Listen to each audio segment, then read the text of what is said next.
mapagpalang linggo sa inyong lahat, guys. And we are here at yung Pares today. Bagong bukas na Parisan tsaka Tapsilugan. We're gonna try out their food now. Okay, so nag-order na kami. Pero since bagong bukas pa lang silang food establishment, wala pa silang ino-offer na drinks. Kaya maghahagilan muna tayo rito sa paligid na to. Okay, after several minutes na, wala pa akong makuha ng drinks. So babalik muna ako sa Pares today to check on both my mom and sis muna. Okay? So pag ano muna tayo after that. Okay, I'm now here at Domain Expansion Cafe. Dito ako sa wakas nakapagbukas sila eh. So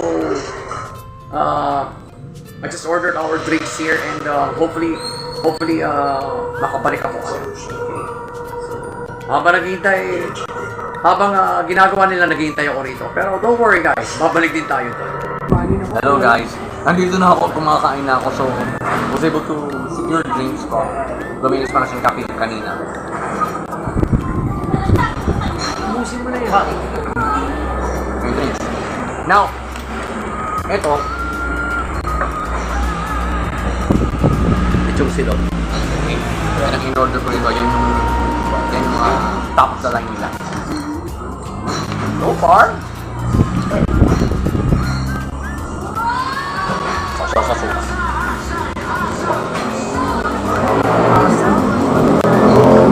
Ganda yung logo ng mixer nila. Gusto ba yan? At yung rice,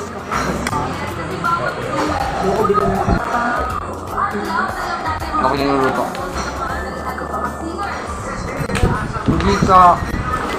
Yung rice hindi siya talagang minadali, talagang niluto na maigi para you can have that Java rice feel. Ako I'm having those Java rice balls.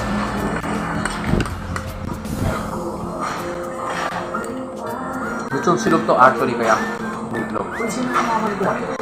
Hindi ko alam. Nung nanonood.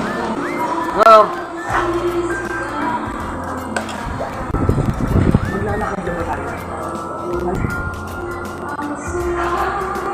okay.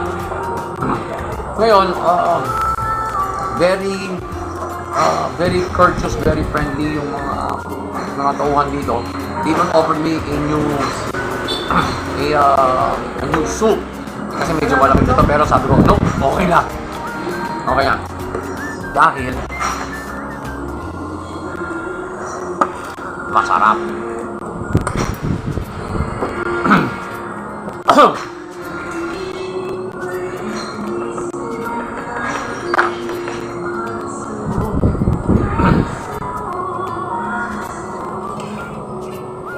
So, dito muna tayo guys. Ubusin muna to. And I'll get back to you with the video. Okay, we're back home. So, ito overall assessment ko sa Pares today. Kulang sila sa drinks. Dapat mag-offer na sila. And the service, naiwan ko ng almost more than 30 minutes ang mother at sister ko doon. And sila talaga ang nag-accommodate. Although, yun nga, tayo medyo nangungulit ng kapatid ko. They found a way to entertain both of them habang wala ako. Which is good. Okay, talagang believe ako sa customer service nila. And the food, sold ako. Alright? Sa sobrang sold ko, nag-order pa ako ng isa pang fried egg. Okay? Kasi marami yung kanin nila. Okay lang, because it's my cheat day today. I have no problem consuming that much rice. Okay? So, overall, what's our final judgment now for Pares today? They are our very first dine-in review. Kasi hawak ko cellphone ko eh. Okay.